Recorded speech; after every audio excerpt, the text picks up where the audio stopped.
네, 국민의힘은 이제 연금 개혁도 하자, 세금도 깎아주자, 이걸 먼저 보자 이런 입장인 거고요. 민주당은 이제 전 국민 25만 원 지원법 그리고 노란봉투법 국회 본회의까지 통과를 시켰습니다.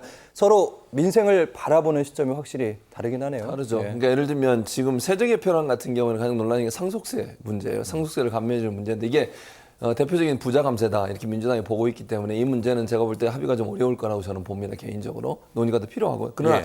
연금 개혁 문제도 사실은 지난번 국회에서 상당히 접근했어요. 0.5%거든요. 그 0.5%를 맞추지 못해가지고 결국 무산이 돼버렸는데 민주당도 강하게 얘기했습니다. 지난 그 국회 잘 아시겠지만 21대 국회 마지막에 이재명 대표가 직접 나서가지고 통과시키자. 양보하면서 네, 그랬었는데 그 접종을 못 찾았어요. 그래서 이건 다시 논의하면 된다고 저는 봅니다. 연금 개혁 문제는 어느 정도 합의가 지난번에 많이 이루어졌기 때문에 거기 조금만 양보하면 돼요. 이 부분은 다시 논의하면 저는 연금 개혁 문제는 그래도 어느 정도 마무리가 될 거다. 왜냐하면 민주당도 연금 개혁이 필요하다는 건 동감하고 있어요. 다만 어느 정도까지 그걸 이제 숫자의 차이를 줄이느냐의 문제거든요. 이 문제는 논의를 하면 될 수 있다고 저는 보고요.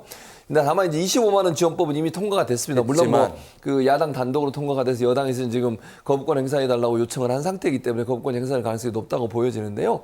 이 부분도 저는 논의를 좀 했으면 좋겠어요. 기본적으로. 그러니까 왜냐하면 이게 25만 원 지원법이라고 하는 것이 그냥 돈을 주는 게 아니라 지역사랑 상품권이든 아니면 지역의 그 자영업자든 소상공인들이 운영하는 가게가 쓸 수 있도록 주는 돈이기 때문에 지금은 작년인가요? 100만 개 이상의 자영업자들이 문을 닫았다고 해요.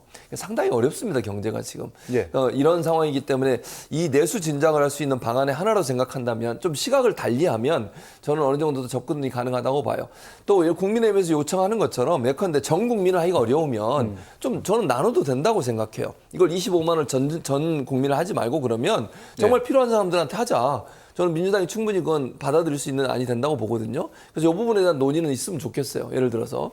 그래서 이게 전 국민에 하는 게 의미 있다고 보지만 그게 만약 너무 힘들다고 하면 뭐 예를 들면 소득 분위로 나눠서 일정 부분 꼭 필요한 사람들에게 더 많이 지원하는 쪽으로 가는 것도 저는 논의가 가능하다고 최진봉 봅니다. 교수님, 예. 약간의 유연한 입장이 그렇죠. 좀 필요하다, 네. 법안도 수정할 수 있다 이런 얘기인 것 같긴 한데 문제는 이제 국민의힘 쪽에 주도권을 갖고 있는 게 아니라 대통령실에서 맞아요. 아예 25만 원은 뭐 소득분이 나눠서 이것조차도 어렵다 이렇게 얘기하고 있거든요. 그러니까요. 예. 그래서 저는 그런 부분들을 대통령실에 조금 여당에게 뭐랄까요, 주도권을 줬으면 좋겠어요. 물론 대통령이 제2호권을 발휘할 수 있는 법적 근거가 있지만 그래도 대통령실의 눈치를 보게 만들면 안 되잖아요. 예를 들어서 가이드라인 만들어 놓고 절대 안 돼, 우리 못해 이렇게 해버리면 국민의힘 의원들이 협상을 하거나 뭐 이게 논의를 하거나 이럴 수가 없는 거잖아요. 가이드라인을 갖고 어떻게 논의를 합니까? 저는 그래서 기다렸다가 국회가 논의해서 뭐가 올라오면 거기서 의견을 개진하고 제시하고 이건 좋지만 예. 의견 나누기도 전부터 어떤 가이드라인 만들어놓고 이렇게 해야 된다라고 얘기하는 것 자체는 저는 대단히 부적절하다고 생각해요.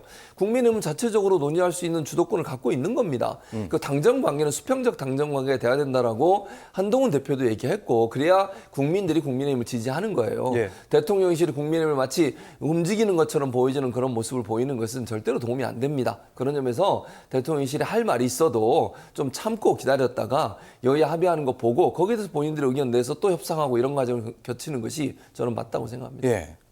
당이 그렇죠. 국회는 이제 당이 이제 주도하는 부분이 있으니까 지금까지는 이제 용산 대통령실에 주도한 측면이 좀 있는데 과연 최진봉 교수님 말씀처럼 당에게 주도권을 이번엔 줄 수 있는 것인지 한동훈 대표가 다시 선출이 됐으니까요. 그리고 두 번째 김천우 교수님께 또 질문을 드리면 뭐 민주당에서는 양곡법 개정안도 냈고요. 그리고 한우 지원법 다 농가에 대한 얘기입니다. 그러니까 민생회복지원금 25만 원 그리고 노란봉투법 이거는 이제 민생이 아닐 수도 있다 뭐 이런 비판이 제기되니까 또 이 두 가지를 추가해서 당론 발의까지 했습니다. 그런데 양곡지원법이나 한우지원법이나 다 21대 국회 때 다 발의됐다가 아마 민주당에서 여야 합의 없이 또 강행 처리를 했다가 다 거부권이 행사된 법안들이거든요. 지금 중요한 것은 뭐냐면 자꾸 이렇게 포퓰리즘적으로 적용하다 보면 양곡법 같은 경우에도 일단 쌀을 생산 많이 하는 농민들이 모든 수매주자는 거거든요.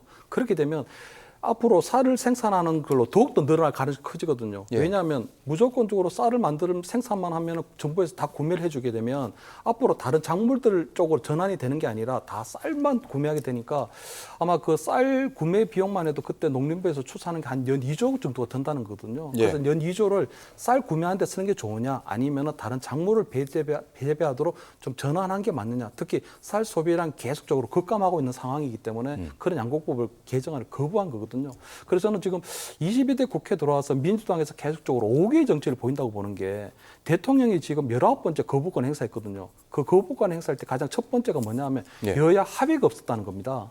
그렇죠. 여야 합의가. 예. 그러니까 양국법이든 한우지원법이든 이런 부분에 있어서도 국민의힘이 그래도 좀 소수당이긴 하지만 의견을 좀 들어서 나름대로 절충점을 찾아야 법안이 완성되고 대통령이 거부권 행사하지 않을 텐데 계속적으로 대통령의 거부권을 거부하는 오히려 이번 총선을 통해서 오히려 대통령을 굴복시키겠다 하는 이런 의지가 굉장히 강한 것 같거든요. 계속적으로 지금 보면 채무상병법도 보면 2번째 발의했는데 또 3번째 또 발의하겠다는 거잖아요. 예. 그럼 또 거부권 행사될 거 아니에요. 그러니까 저는 지금 이렇게 대통령을 굴복시키겠다 하는 이런 방향보다는 민주당이 그래도 주도권을 쥐고 있기 때문에 앞으로 민주당 또는 이재명 대표가 어떻게 결단하느냐에 따라서 전 여야 간의 대화의 채널이 만들어지고 조금 더 절충된 법안이 만들어져서 그래도 여야 합의 상태에서 통과될 수 있을 거라고 보이거든요. 예. 조금 더 곁들여서 아까 25만 원 지원금도 좀 말씀을 드리면 사실 25만 원 이 민생회복지원금이라는 게 묻지도 따지지도 않고 주겠다는 거거든요. 좀 심하게 얘기하면 삼성전자 이재용 회장도 25만 원을 받는 거예요. 그렇죠. 대기업 회장들도 예. 이것이 맞냐는 겁니다. 그렇기 때문에 정부에서 그동안 일관되게 해온 게 보면 선별적 복지를 하자. 중위 우리 소득 이하에 우리 조금 진짜 어떤 국가의 어떤 재정적인 손길을 필요로 하는 사람에게 조금 두터운 복지를 해주자고 하는 게 선별적 복지 사항이었거든요. 그런데 이런 부분들도 지금 민주당에서 수용을 못하는 이유는 그냥 이재명 대표가 얘기했던 그 기본 소득 시리즈예요. 왜냐하면 이재명 대표 생각하는 거는 이렇게 나누어 주게 되면 이 25만 원을 받는 사람에 대해서는 낙인 효과가 있으니 이런 것들을 없애고자 하는 거거든요. 그 낙인 효과를 없애기 위해서 이 우리 초고소득의 어떤 부자들에게도 25만 원을 줘봤자 이게 예. 무슨 의미가 있고 두 번째는 이게 경기 어떤 부양의 효과가 있어야 되는데 실질적으로 경기 부양의 효과가 지금 입증되질 않았거든요.